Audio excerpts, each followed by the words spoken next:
In today's video, we are going to be taking another look at the Touch of Malice Scout Rifle from King's Fall and how the new update makes it probably one of the most high-end, top choice guns for endgame PvE. So when looking at some of the new stuff that they added recently to the game in Season of the Witch, we are going to be using Touch of Malice in combo with the Banner of War Strand aspect. If you guys don't know what Banner of War does, if I defeat a target with a melee attack, finisher, or sword, and this could be a default melee attack too, it doesn't have to be a powered melee attack, like you could just punch somebody, that will then raise a Banner of War that pulses with energy, periodically healing nearby allies and increasing melee and sword damage.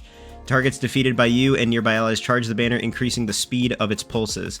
Something to note with that as well is that the targets defeated to increase the charge and speed, that does not have to be melee, sword, or finisher kills. That could just be regular kills. So essentially all you need to do to start the chain of this build is to just get a melee kill, which is actually really easy to do.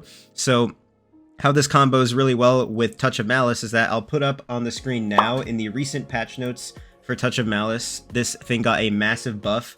So essentially the gun can't kill you now. So if you're on the final round of the magazine and you're shooting that high damage bullet, the gun actually can't kill you anymore. It will bring you down to one shot, similar to how they did that burn damage change a long time ago to where burn can't kill you anymore in PvP.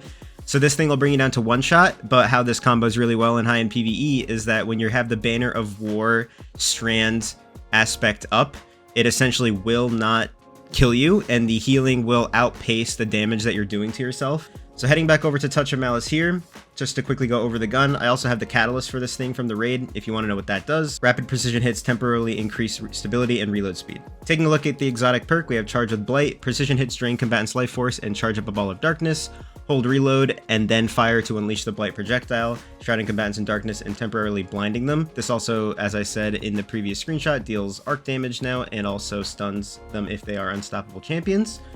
Looking at the actual perk, the final round of the magazine deals bonus damage, we touched on that, and it regenerates itself so you never have to reload. Rapidly defeating 3 targets restores health. Guardians and powerful combatants count as more than one defeated target.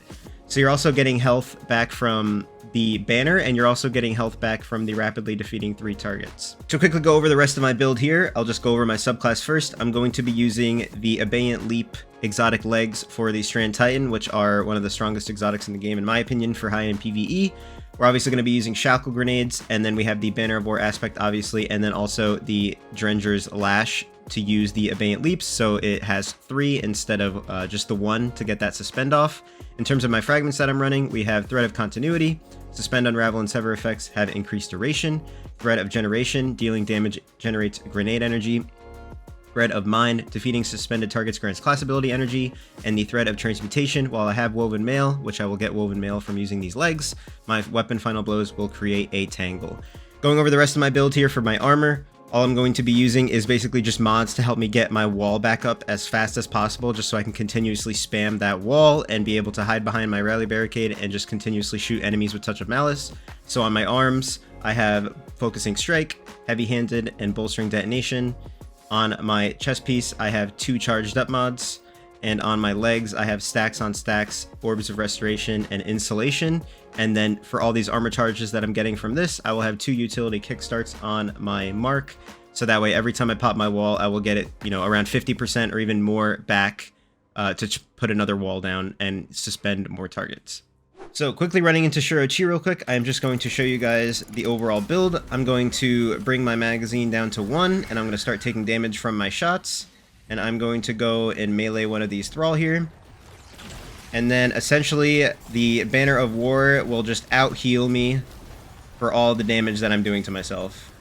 You could see that the Banner of War charge up on my left is at ×4. Me getting kills is just overall increasing the time that I have it up, and I can have it up infinitely. Now why I think this is going to be really strong in high-end PvE is that this is basically a moving well for you and your team. So imagine you have something like this, say in the Crota raid on day 1, where you're trying to go through the cave in the first area and going through all the lamps.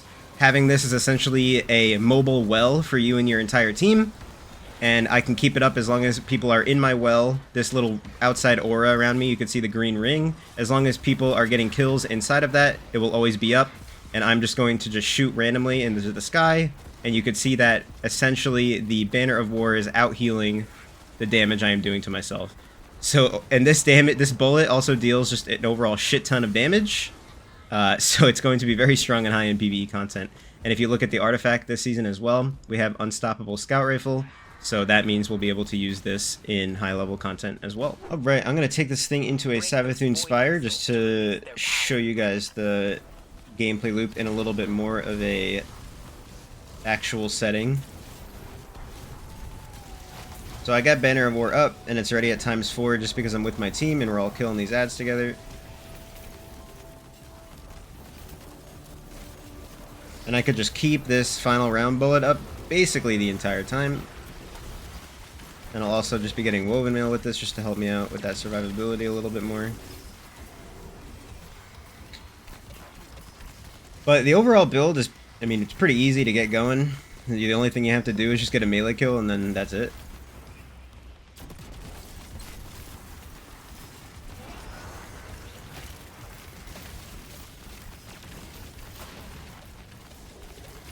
So I'm just going to keep spamming here for a little bit, and you could just see that my health really isn't going down that much, even with the bullet that's supposed to be just killing me.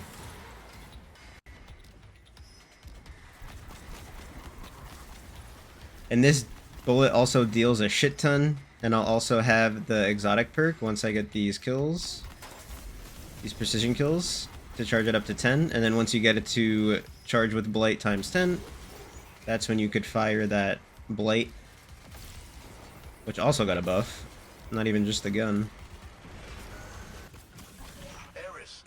And the reason why I suggest this to be very good, and I wanted to bring it up now before the day 1 raid, is because Crota's End is a very mobile raid. You're moving a lot.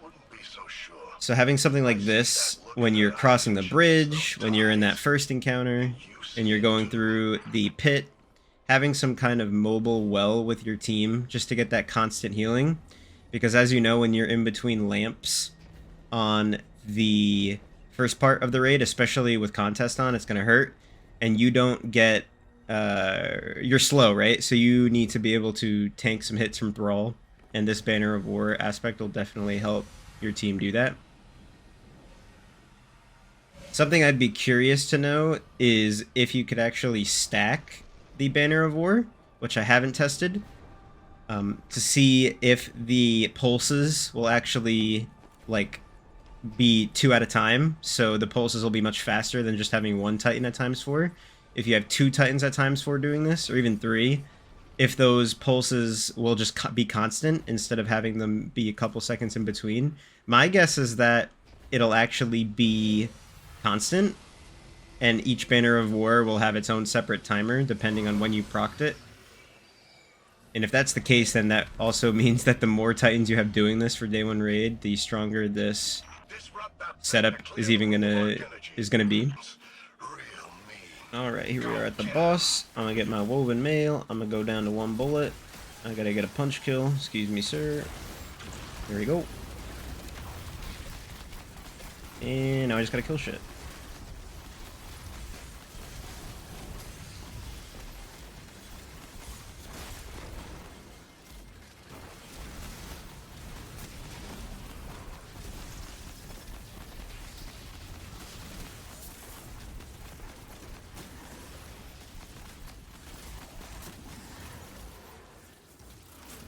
That exotic perk off.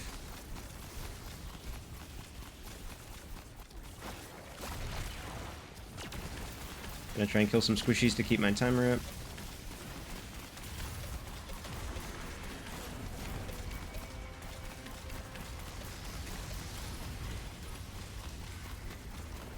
And I'm just holding this thing down and I really just can't die.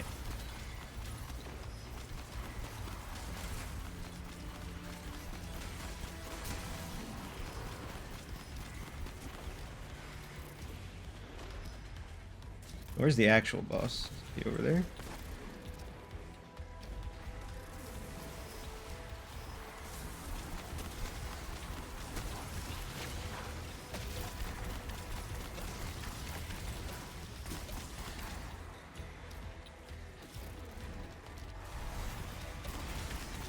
Alright, we still have another 20 seconds on this thing. I'm at ×10. Gonna let that loose.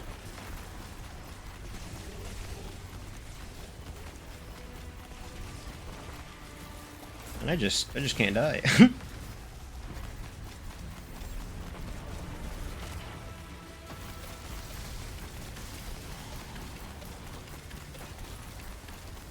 I got snipers shooting me, I got 80 ads shooting me.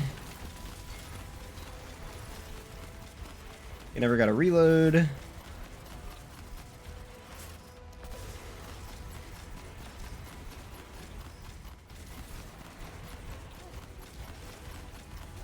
And dead. And I don't think I really ever lost Banner of War that entire fight too. I only had to just get that melee off in the beginning, and then I was just big chilling. So it's definitely an interesting build because you got crazy ad clear, and you also got crazy single target damage. You kind of have the best of both worlds. Well, if you guys enjoyed the video, make sure you leave a like, subscribe to the channel. Let me know what you guys think about this build, and if you're going to run it on your day 1 raid team. Let me know if you think that I should change anything to make this build even better. But overall, I hope you enjoyed the video. Make sure you subscribe to the channel to see more builds. This is the first ever attempt of me doing really a PvE centered build for my channel. I mostly focus on PvP type builds, but hey, I figured why not try something new. So if you guys enjoyed, I'd appreciate it if you leave a like rating, and I'll see you guys in the next video.